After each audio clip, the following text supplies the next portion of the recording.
am Shivani Solanki and I welcome you all to the Law वाला channel जहाँ पे हम डील कर रहे हैं चैप्टर नंबर 35।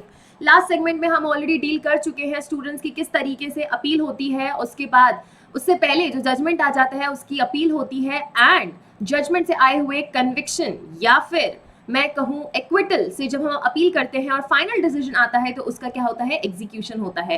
तो लास्ट सेगमेंट में हम एग्जीक्यूशन के सेगमेंट्स को अच्छे से डील कर चुके हैं। साथ ही साथ हमने ये भी पढ़ा था कि कोई सेंटेंस का स्टूडेंट सस्पेंशन कैसे होता है, रेमिशन कैसे होता है या कम्यूटेशन कैसे होता है। और आज के सेशन में हम पढ़ेंगे कि जब हमारी कोई भी क्रिमिनल प्रोसीडिंग हो रही है और क्रिमिनल प्रोसीडिंग के 3 स्टेजेस है, इन्वेस्टिगेशन, इंक्वायरी एंड ट्रायल।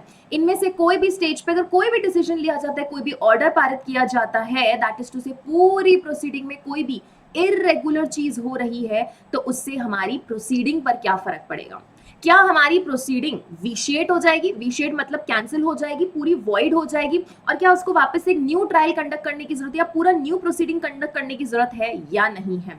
तो हमें स्टूडेंट्स वो सारे ग्राउंड्स देखने हैं चैप्टर नंबर 35 में जिनके बेसिस पे हमारी प्रोसीडिंग या तो रेगुलर रहेगी या इर्रेगुलर होगी। अगर मैं आपको कहती हूँ कि हमारी प्रोसीडिंग इर्रेगुलर होगी मतलब कि वॉइड हो जाएगी, विशिएट हो जाएगी। अगर मैं कहूं कि हमारी प्रोसीडिंग रेगुलर रहेगी मतलब हमारी प्रोसीडिंग वैलिड रहेगी और उस प्रोसीडिंग से आए हुए डिसीजन पे कोई फर्क नहीं पड़ने वाला है।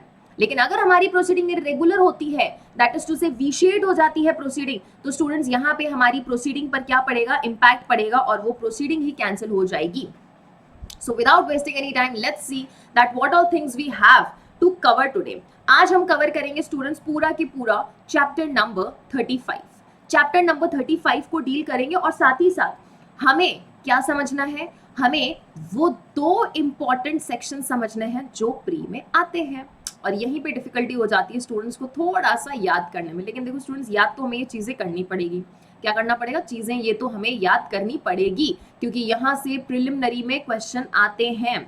अगर आप इसको थोड़ा थोड़ा रोज याद करते रहो, देखते रहो, रिवाइज करते रहो, तो आई एम श्योर कि आपको चीजें याद हो जाएगी। ठीक है, क्लियर है। उसके साथ स्टूडेंट्स हमें कुछ और ऐसी चीजें देखनी, इनके अपार्ट भी कुछ और चीजें हैं 462 से लेके 466 तक, जिसमें हमें प्रोसीडिंग का इफेक्ट देखना है, दैट इज प्रोसीडिंग पर इफेक्ट देखना है कि वो रेगुलर रहेगी या इरेगुलर रहने वाली। Okay, so chapter number 35 deals from section 462 466 and this is the chart जो आपका 462 466 में बनेगा। सिंपल है, ज्यादा इसमें कनेक्शंस है नहीं। इनफैक्ट मैं सही बोलूं तो इनके कनेक्शंस हमारे प्रीवियस चैप्टर से हैं। प्रीवियस चैप्टर से कैसे, अभी मैं आपको कनेक्ट करके बताऊंगी। ठीक है, बराबर है। चलो, सो लेट अस सी कि इस चार्ट को हमें पढ़ना कैसे है, या मैं कहूं तो इस चार्ट को हमें समझना कैसे है। यहां बोला गया है कि कोई प्रोसीडिंग जो कि इर्रेगुलर है, कोई प्रोसीडिंग जो कि इर्रेगुलर है, कौन से मामले में विशिएट होगी और कौन से मामले में विशिएट नहीं होगी। It is not necessary students कि हर इरेगुलर प्रोसीडिंग विशिएट हो जाए, विशिएट मतलब वॉइड हो जाए, बिल्कुल नहीं है। कुछ ऐसी प्रोसीडिंग्स इरेगुलर होने के बावजूद भी वैलिड रहती है। क्या रहती है, इरेगुलर होने के बाद भी स्टूडेंट्स वैलिड रहती है। वो सारे कौन से ग्राउंड्स हैं, वो सारे सेक्शन नंबर 460 में दे रखा है। प्रोसीडिंग इरेगुलर मतलब वहां पे कुछ ऐसी चीज थी जो मैजिस्ट्रेट को नहीं करना था, मैजिस्ट्रेट एम्पावर्ड नहीं थे, लेकिन फिर भी किया, मतलब प्रोसीडिंग कैसी हुई, प्रोसीडिंग इरेगुलर हुई। तो क्या हर इरेगुलर प्रोसीडिंग वॉइड होती है, बिल्कुल नहीं। इरेगुलर प्रोसीडिंग में अगर ग्राउंड्स 460 के हैं, 460 में मेंशन की गई चीजें हैं, तो हमारी प्रोसीडिंग विशिएट नहीं होती, कैंसिल नहीं होती, वॉइड नहीं होती, मतलब वो वैलिड रहती है। एंड अगर हमारी प्रोसीडिंग इरेगुलर है जहां पर ग्राउंड्स जो 461 में दे रखे हैं वो है, तो हमारी प्रोसीडिंग यहाँ क्या हो जाती है, विशिएट हो जाती है, वॉइड हो जाती है। क्या हो जाती है स्टूडेंट्स, वॉइड हो जाती है, कैंसिल हो जाती है। मतलब उस प्रोसीडिंग में आए गए कोई भी डिसीजन, कोई भी ऑर्डर का, कोई भी जजमेंट का कोई इफेक्ट नहीं रहने वाला है। बराबर है ये चीज, तो हमें याद रखने हैं 460 और 461 में दिए गए सारे ग्राउंड्स।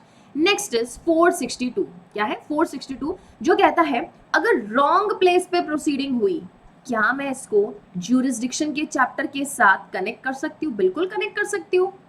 अगर गलत जगह पर हमारी प्रोसीडिंग कंडक्ट हुई, तो मैं क्या बोल रही हूँ, बच्चे हुए स्टूडेंट्स जो ये 5 सेक्शंस है 462 463 464 465 एंड 466, ये किसी ना किसी चैप्टर से ताल्लुक रखते हैं। किससे ताल्लुक रखते हैं, किसी ना किसी चैप्टर से ताल्लुक रखते हैं। तो हम जब बोल रहे हैं कि अगर प्रोसीडिंग कोई रॉन्ग प्लेस पे होती है, मतलब ज्यूरिसडिक्शन नहीं था किसी पर्टिकुलर कोर्ट को, उन्होंने प्रोसीडिंग कंडक्ट कर ली, तो उसका क्या इफेक्ट होगा।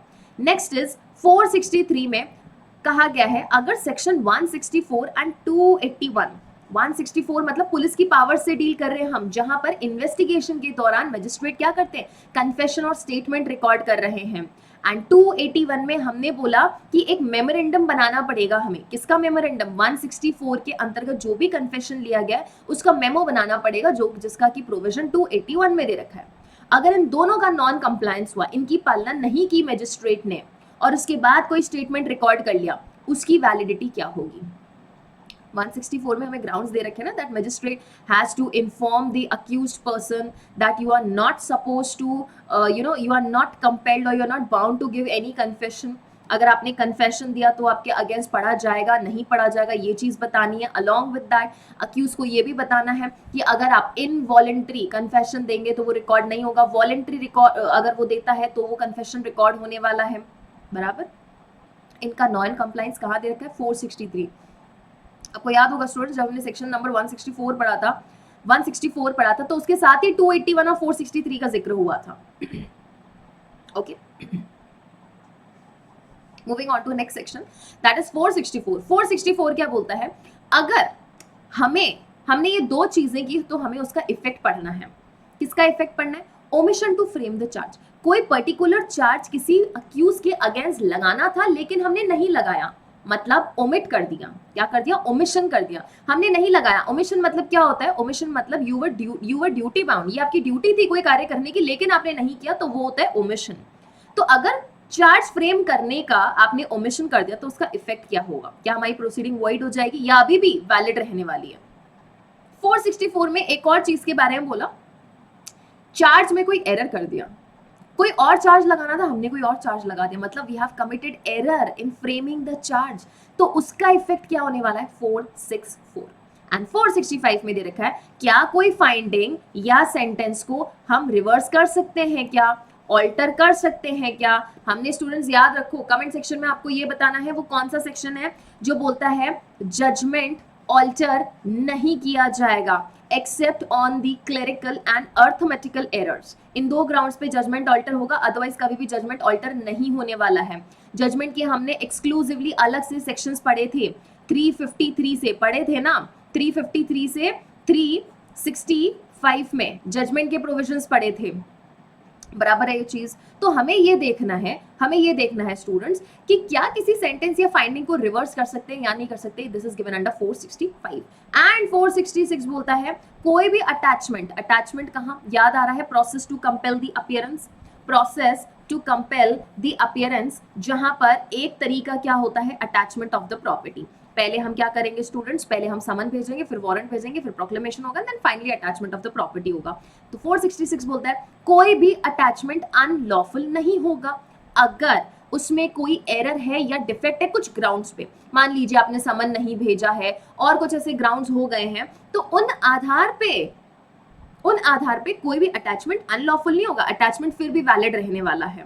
This is mentioned in your 464 और 466। तो ये पांचों सेक्शंस बाद में पढ़ेंगे, पहले हम ये दो सेक्शंस पढ़ेंगे जहां पे 460 क्या कहता है, ध्यान रखना। 460 ये कहता है कि एक मैजिस्ट्रेट है, क्या है स्टूडेंट्स, एक मैजिस्ट्रेट है। अब हुआ ऐसा कि ये मैजिस्ट्रेट वाज नॉट एम्पावर्ड। देखो 460 की हेडिंग क्या कहती है, if any magistrate not empowered. Not empowered का मतलब क्या है, नॉट एम्पावर्ड मतलब उनको ये पावर ना तो इस कोड ने दी ना किसी अदर ने, by law to do any of the following things, namely A से लेके आई तक जो चीजें मेंशन कर रखी है वो करने का पावर उनके पास नहीं था लेकिन फिर भी कर दिया।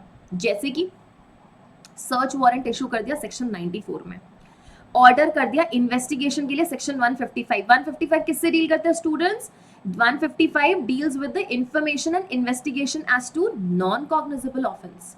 पावर नहीं था मैजिस्ट्रेट के पास इन्वेस्टिगेशन के ऑर्डर्स देने का, लेकिन 155 में ऐसा ऑर्डर दे दिया। इंक्वेस्ट होल्ड करने का भी पावर नहीं था 176 में as to the death of a person, जहां पे लग रहा है कि अननेचुरल रीजंस की वजह से किसी पर्सन की डेथ हुई है। ओके, डी पॉइंट है इशू प्रोसेस अंडर 187, 187 में क्या कर दिया इसने, इशू प्रोसेस कर दिया। 187 में इशू प्रोसेस कब किया है, when for the apprehension of a person within his local jurisdiction who has committed an offence outside the limits of his jurisdiction। खुद के jurisdiction से बाहर किसी पर्सन ने क्या कमिट कर दिया, ऑफेंस कमिट कर दिया है, लेकिन खुद के jurisdiction का पर्सन है, एम्पावर्ड नहीं था वहां पे ऐसा प्रोसेस इशू करने के लिए, उसकी अरेस्ट के लिए, लेकिन यहाँ पे कर दिया। फिर बोला to take cognizance under of offence under section 190 subsection 1 clause A और क्लॉज बी, बराबर पावर नहीं था यहाँ पे कॉग्निजेंस लेने का, फिर भी ले लिया। To make over cases under 192 subsection 2, 192 subsection 2 में make over case make over करने का पावर नहीं था, लेकिन फिर भी कर दिया। पार्डन ग्रांट करने का टेंडर जो है पार्डन ग्रांट करने का पावर नहीं था 306 में, फिर भी कर दिया। To recall a case and try himself under section number 410, 410 में हम पढ़ते हैं ना 410, 409 हम ऑलरेडी पढ़ चुके हैं कि भाई आपके पास पावर है केस को विड्रॉ करने का। अब यहाँ पे पावर नहीं था मैजिस्ट्रेट के पास 410 में केसेस को विड्रॉ करके वापस से रिकॉल करके खुद से सुनवाई करने का, लेकिन फिर भी कर दिया। To sell the property under section 458 और 459 that is disposal of the property. Next session हमारा इसी पे रहने वाला है, that is disposal of the property. Okay, तो पावर नहीं था इन ए से लेके आई के सेगमेंट में, but still he had exercise this power. तो यहाँ पे हमारी प्रोसीडिंग क्या लिखा है, यहाँ पे जरूरी है कि उसने एरोनियसली करना चाहिए। कैसा करना चाहिए, एरोनियसली मतलब गलती हो गई, गलती से उन्होंने ऐसा कार्य कर दिया। एंड इन गुड फेथ, मैलाफाइटली नहीं, good faith, under good faith he was under N impression कि हाँ उसको ये पावर्स है, लेकिन एक्चुअली मैजिस्ट्रेट को ऐसे पावर्स थे नहीं, लेकिन फिर भी उन्होंने पावर्स एक्सरसाइज कर लिए। His proceeding shall not be set aside merely on the grounds of his not being so empowered।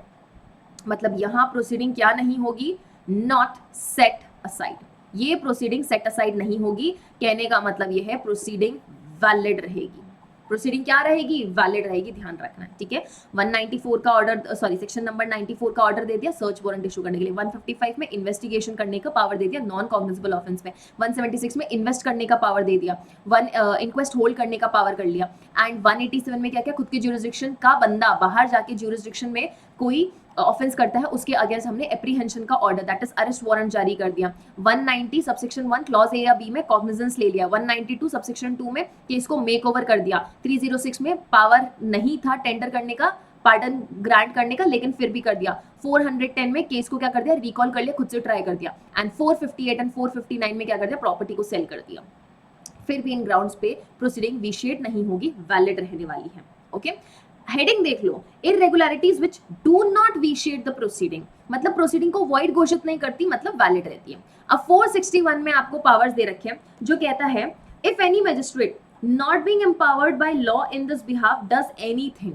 यहाँ पर भी क्या है स्टूडेंट्स, यहाँ पर भी मैजिस्ट्रेट एम्पावर्ड नहीं है, नॉट एम्पावर्ड, लेकिन फिर भी यहाँ पर भी कार्य देखो कैसा करता है। यहाँ पर भी ये ए से लेके क्यू तक, ए से लेके क्यू तक कोई भी कार्य करता है तो इन्होंने बोला है the proceeding shall be void. Proceeding क्या होगी, वॉइड होने वाली। कौन कौन से ग्राउंड्स है, इन्होंने बोला अगर उन्होंने प्रॉपर्टी को अटैच कर दिया और सेल कर दिया सेक्शन नंबर 85 में।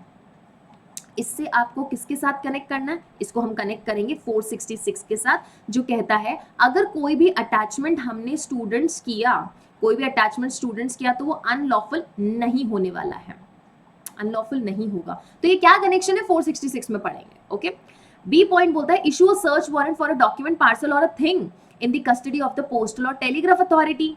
हमने क्या किया, ऐसा सर्च वारंट जारी किया जो कि पार्सल, डॉक्यूमेंट या फिर ऐसा थिंग जो कि पोस्टल या टेलीग्राफ अथॉरिटी के पोजेशन में है, उसके लिए हमने ऑर्डर जारी कर दिया, that is search warrant issue कर दिया। Demand security to keep the peace, demand security for good behaviour, तो ये क्या है, हमारे सिक्योरिटी से रिलेटेड है। 106 discharge of a person lawfully bound to be of good behaviour, ऐसे पर्सन को हम डिस्चार्ज कर रहे हैं, discharge a person lawfully bound to be of good behaviour, जिसको हमने बाइंड किया था कि भाई आपको गुड बिहेवियर का रहना, आपने उसको डिस्चार्ज कर दिया।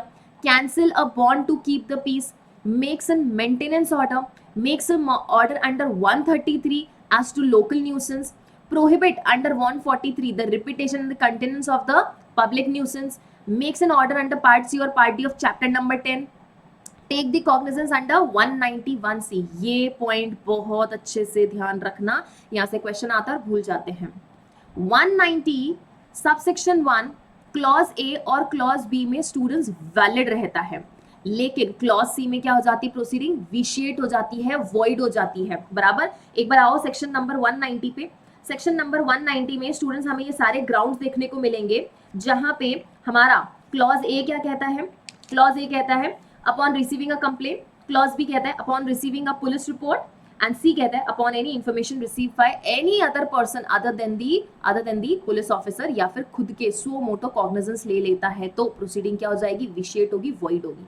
नेक्स्ट बोलता है tries any offender, tries offender summarily और pass a sentence under 325 on proceeding recorded by another magistrate. 325 में क्या किया उन्होंने, किसी अनदर मैजिस्ट्रेट के द्वारा प्रोसीडिंग को रिकॉर्ड करना था, लेकिन इन्होंने यहाँ पे सेंटेंस पास कर दिया, अपील डिसाइड कर दी या कॉल कर दिया, किसके लिए, रिवीजन के लिए।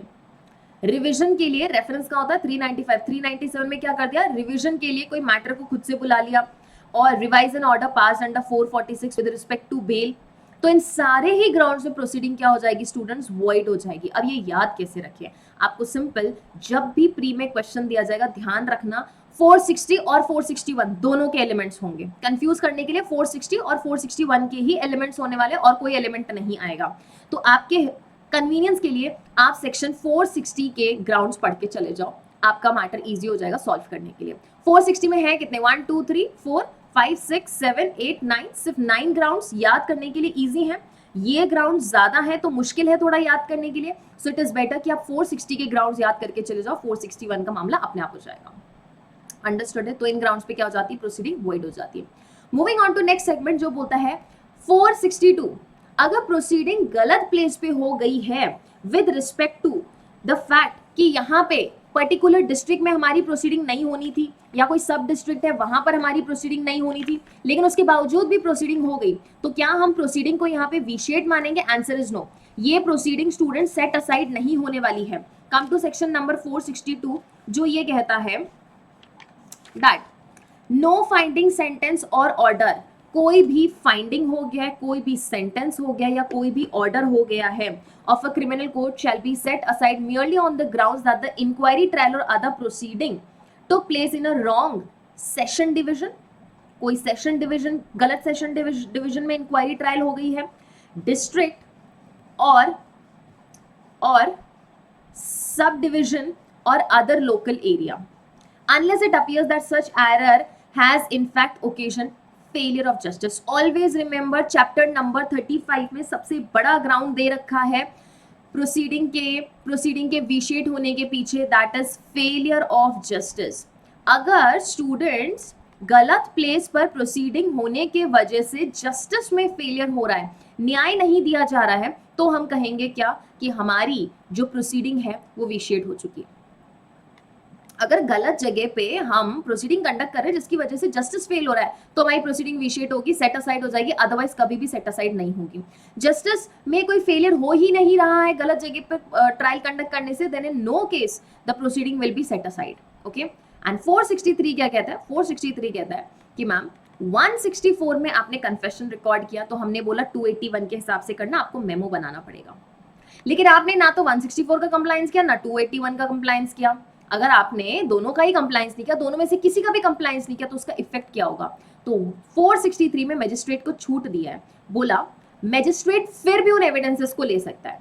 Magistrate may take evidences if he is of opinion कि non compliance has not injured the accuse, कि हमने 164 एंड 281 का नॉन कंप्लायंस किया जिसकी वजह से अक्यूज को कोई भी इंजरी कॉज नहीं हुई है, देन इन दैट केस हम 164 एंड 281 की नॉन कंप्लायंस के बावजूद भी आगे बढ़ सकते हैं।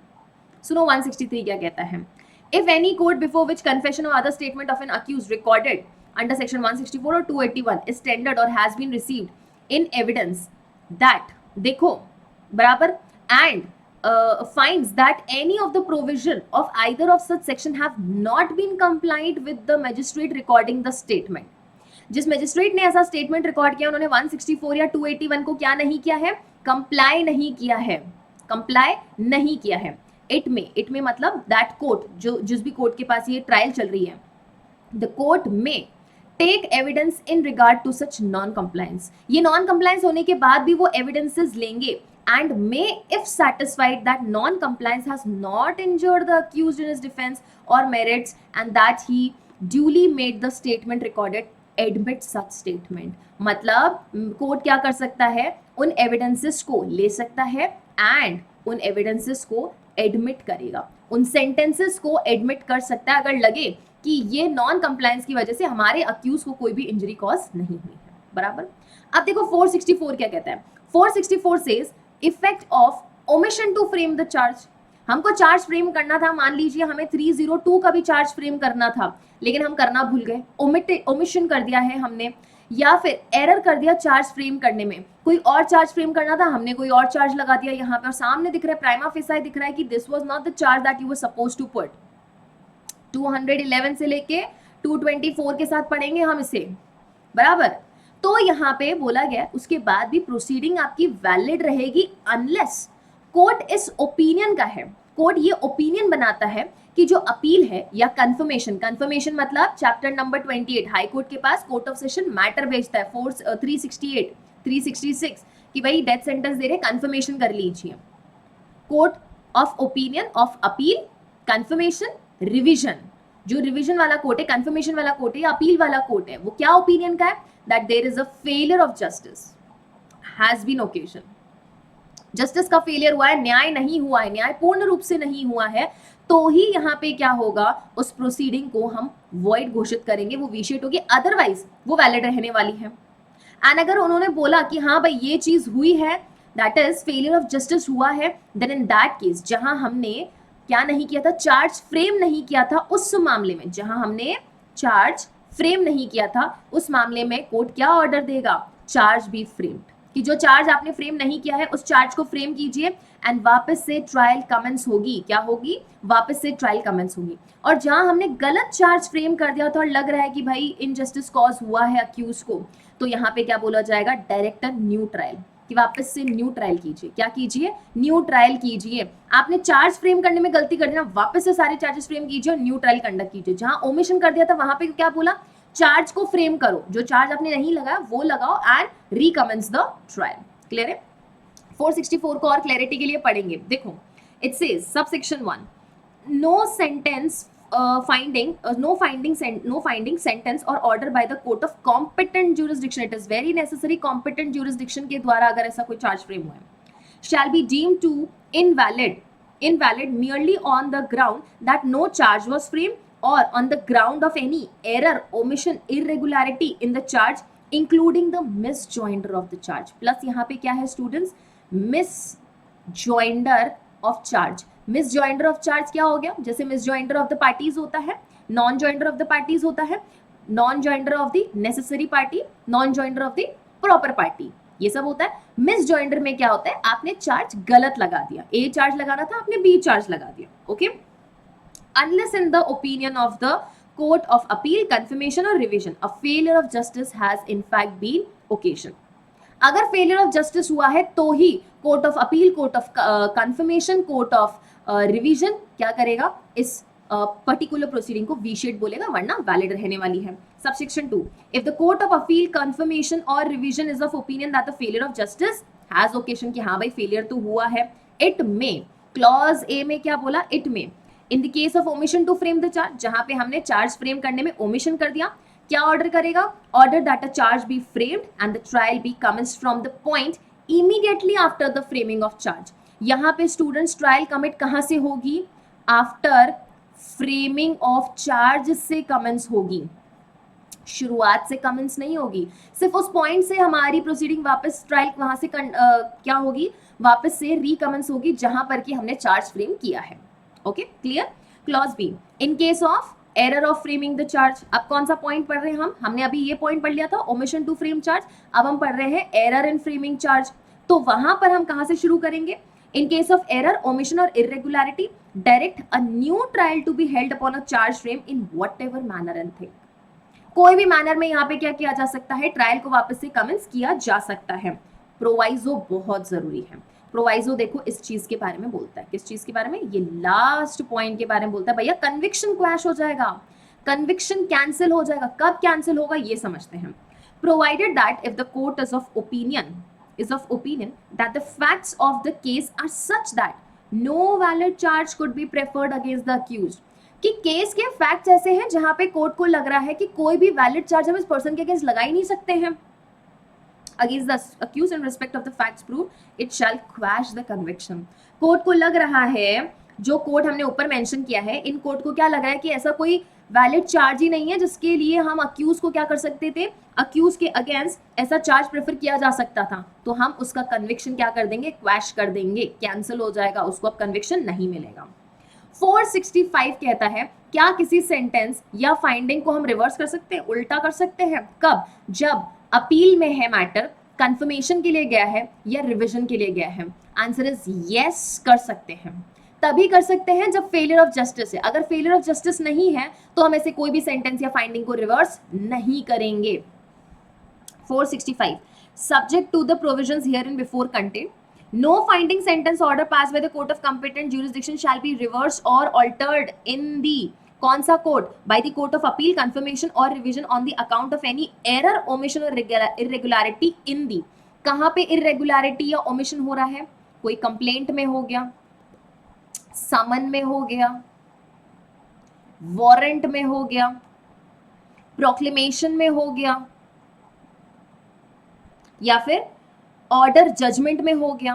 कोई ऑर्डर में इरेगुलरिटी कर दी हमने, कोई जजमेंट में इरेगुलरिटी कर दी हमने, और अदर प्रोसीडिंग बिफोर और ड्यूरिंग और इन द इंक्वायरी और other proceeding under this code और any irregularity if in any sanction for the prosecution unless in the opinion of a court a failure of justice has been occasioned.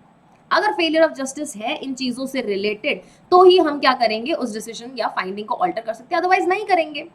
Subsection 2, अगर हमें ये determine करना है कि कोई भी एरर हुआ है, ओमिशन हुई है, इरेगुलरिटी हुई है या नहीं हुई है, जिसकी वजह से फेलियर ऑफ जस्टिस हुआ है या नहीं हुआ है, अगर ये हमें क्या करना है स्टूडेंट्स, ये हमें ऑब्जर्व करना है, डिटरमाइन करना है, तो court shall have regard to what things, court ये देखेगा कि इन फैक्ट से रिलेटेड ऑब्जेक्शन लिया गया था या नहीं लिया गया था।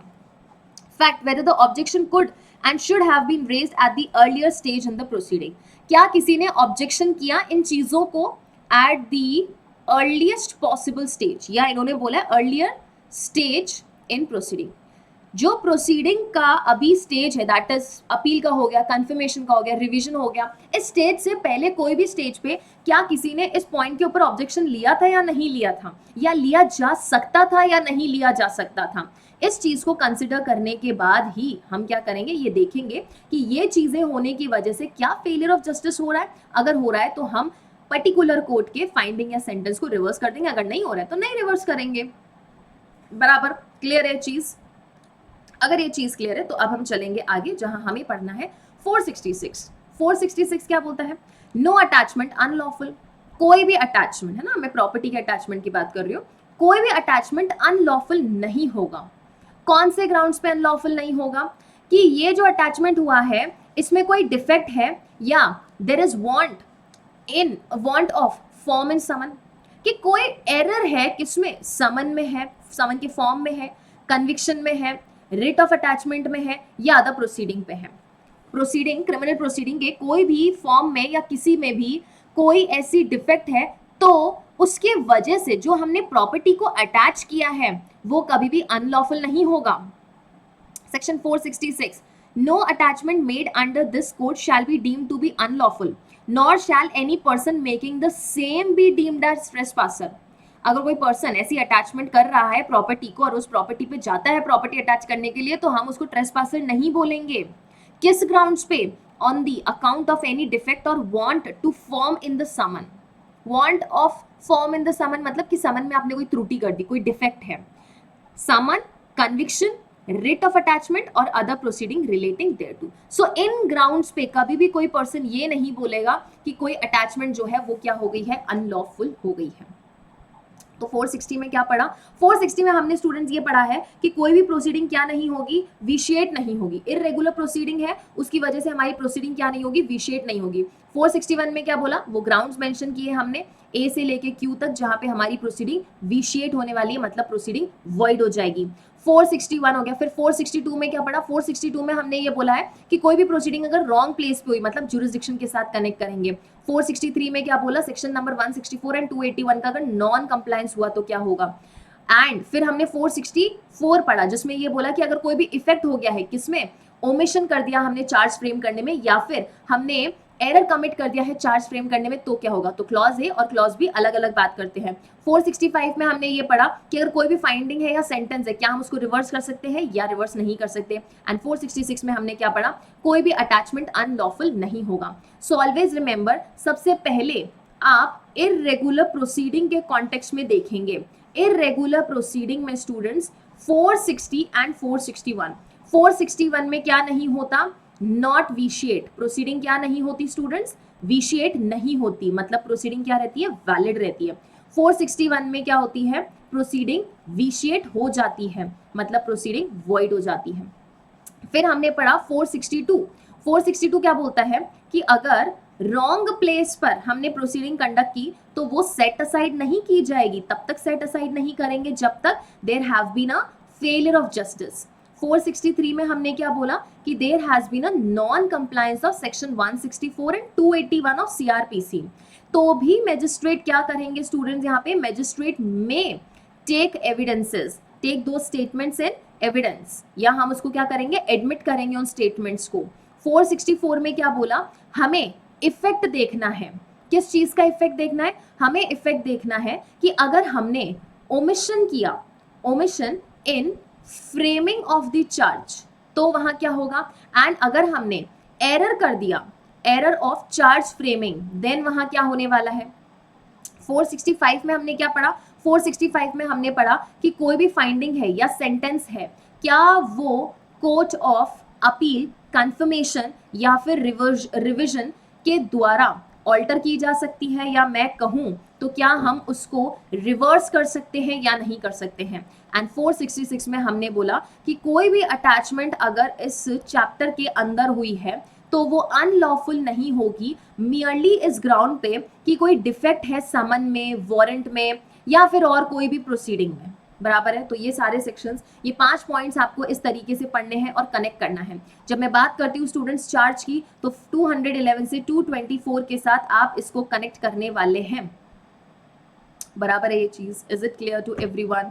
एंड एविडेंसेस की बात करें तो आप 272 के साथ इसको कनेक्ट करने वाले हैं, है ना, जहाँ पे हम बोल रहे हैं कि भाई एविडेंसेस वगैरह सबकी जो है लैंग्वेज क्या होने वाली है, 299 तक इसको इसके साथ पढ़ने वाले हैं। रॉन्ग प्लेस है मतलब जुरिसडिक्शन के साथ पढ़ेंगे, 177 से लेके 189 के चैप्टर के साथ हम पढ़ने वाले हैं, बराबर क्लियर। अपील के चैप्टर के साथ 465 को पढ़ सकते हैं। अटैचमेंट को जो है हम summons, warrants, attachments and proclamation के साथ पढ़ सकते हैं, क्लियर है। तो सही बोलूं तो स्टूडेंट्स चैप्टर नंबर 35 की अगर मैं बात करूं, किसकी, चैप्टर नंबर 35 की बात करूं मोटे रूप से, तो चैप्टर नंबर 35 ऐसा नहीं है जिसे आप अलोन पढ़ सकते हैं, नॉट एट ऑल।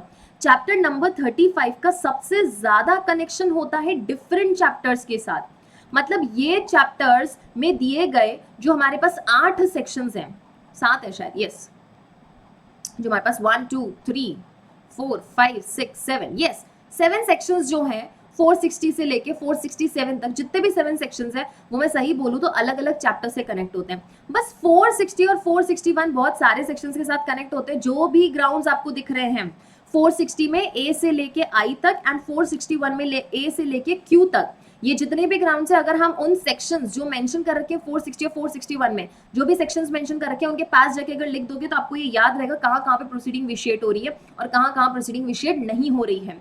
एक चीज आपको ध्यान रखनी है स्टूडेंट्स, अगर आप प्रिलिमिनरी में आपको लगता क्या है, क्वेश्चन आते ही आते हैं 460 से लेके 461 तक, तो आप सेक्शन नंबर 460 में दिए गए ग्राउंड्स ही अगर याद कर लो तो 461 ऑटोमेटिकली आप क्या कर पाओगे, एक्सक्लूड कर पाओगे जब आपके पास क्वेश्चंस आ जाए तो, बराबर है ये चीज। सो आई होप आपको ये सेगमेंट समझ आया होगा, पसंद आया होगा। And in case of any doubt you want me to address your any doubt with respect to what I have taught in the class, okay, with respect to what I have taught in the class, तो आप क्या कर सकते हैं, मुझसे connect हो सकते हैं through my Telegram group Shivani Solanki. Search करेंगे टेलीग्राम पे मिल जाऊंगी एंड वहां पर there is a link pinned up, जहां पर आप उस लिंक को क्लिक करेंगे, there will be a box, chat box which will open and you can drop your message over there. I will address the same very soon. Along with that you can also join the law वाला Telegram channel, जहां पर आपको सारी classes का update मिलेगा, कुछ quizzes देखने को मिलने वाले हैं. अलॉन्ग विद दैट जो भी फाउंडेशन बैच में स्टूडेंट्स आपको पढ़ाया जा रहा है, इन सब की पीडीएफ आप कहां से डाउनलोड करेंगे?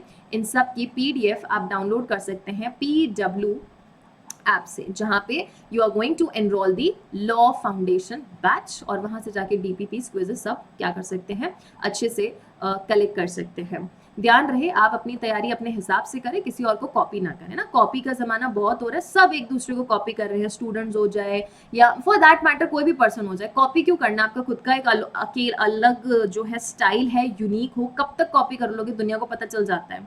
ठीक है, so make sure that when you are studying never copy somebody else notes. आप रेफर करो, देखो, अलग अलग अप्रोच देखो सबका, एंड खुद का एक अलग अप्रोच बनाओ.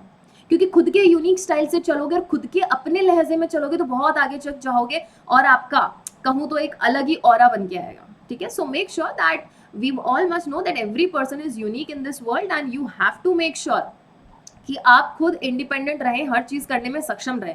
हर चीज के लिए किसी पर रिलाय मत किया करो कि यहाँ से ले लूंगा, वहां से ले लूंगा, लास्ट मोमेंट पे पढ़ लूंगा. लास्ट मोमेंट पे कुछ नहीं होता है.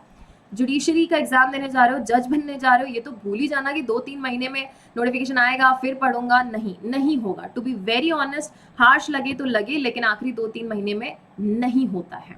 ठीक है, मेहनत करो अच्छे से कम 8 से 10 महीने, कम से कम 8 से 10 महीने, और ज्यादा से ज्यादा 12 महीने. 12 months are enough for a great preparation. Pre mains दोनों आराम से 12 महीने में हो सकता है. ठीक है, क्लियर है? अच्छे से रोज MCQ अटेम्प्ट करो और देखो कि आप कौन से लेवल पे खड़े हो. ठीक है, so yes, that was all from my side in today's session. I hope you all have enjoyed this session. Now we will meet in another new session. Till then, thank you so much.